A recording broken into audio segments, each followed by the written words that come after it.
Hello peoples, it's Landon here, and I first want to thank my subscribers. I got quite a few new ones recently with my previous blog, blog number 59, Where's Nomadic Fanatic. I'm super happy that you guys have joined my channel. I'm also really happy that that video in my mind is very successful and that we got Eric back. I mean, it's really horrible what he had to go through, but it sounds like that whatever was having the problems is now been corrected, and we can now move on to bigger and better things. So thanks again, you guys, for subscribing to me. So I wanted to talk about my RV.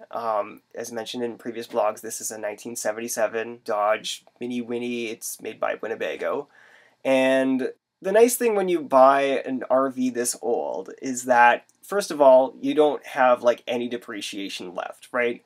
I mean, you could buy a brand new Mini Winnie for $80,000, and as we all know, like a lot of consumer goods, you depreciate like within the first year.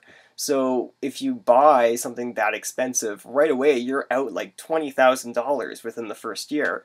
The benefit of buying something this old is that you buy it for $2,700.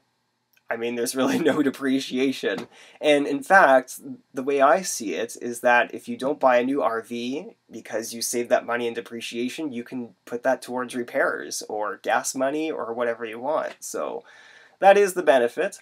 Of course, when you buy something used like this, you're going to have some issues. So I'm very fortunate that the roof is in really good shape. We actually did have a leak in the bathroom, and for a $10 bottle of goop, it's like a marine glue, I fixed the leak myself, and it's working great now. Other things such as like the holding tank in the back, when I filled it up it was leaking. It turns out that the reason why it was leaking is because the previous owner disconnected the hose that goes to the pump, and so when I was filling it, it was just kind of emptying out inside the RV here. So that's not really a big issue either.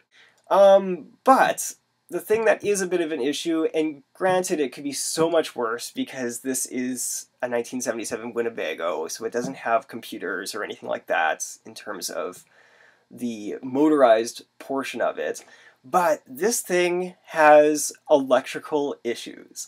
And when I bought it, the guy told me that, you know what, sometimes the gas gauge works, sometimes it doesn't, whatever.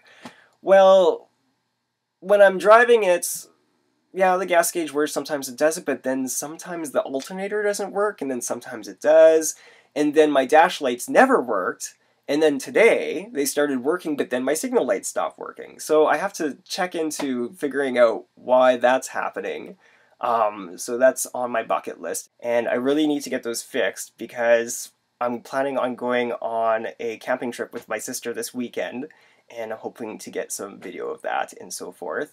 But I just kind of wanted to show you what's actually happening with the RV, and I have no idea why it's happening.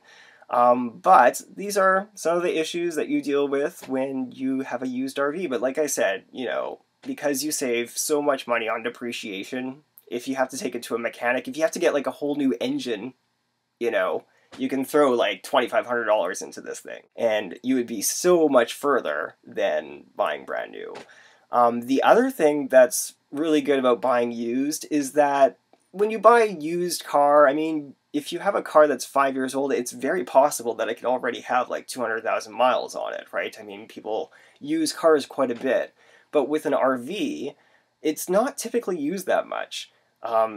Especially here in Canada, because RVing is only seasonal about 3 months of the year, this thing has really low miles on it. It's only got about 57,000 miles, I think, on it.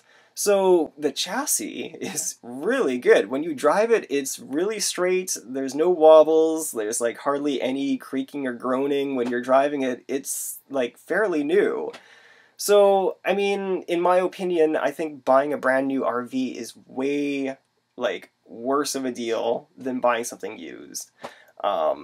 So yeah, I just kind of wanted to talk about that, and I'll show you the electrical issue, and hopefully I can figure out what's wrong with that.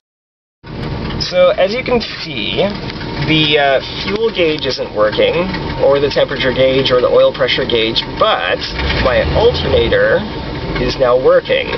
Earlier today it wasn't working, so I have no idea why it's doing what it's doing.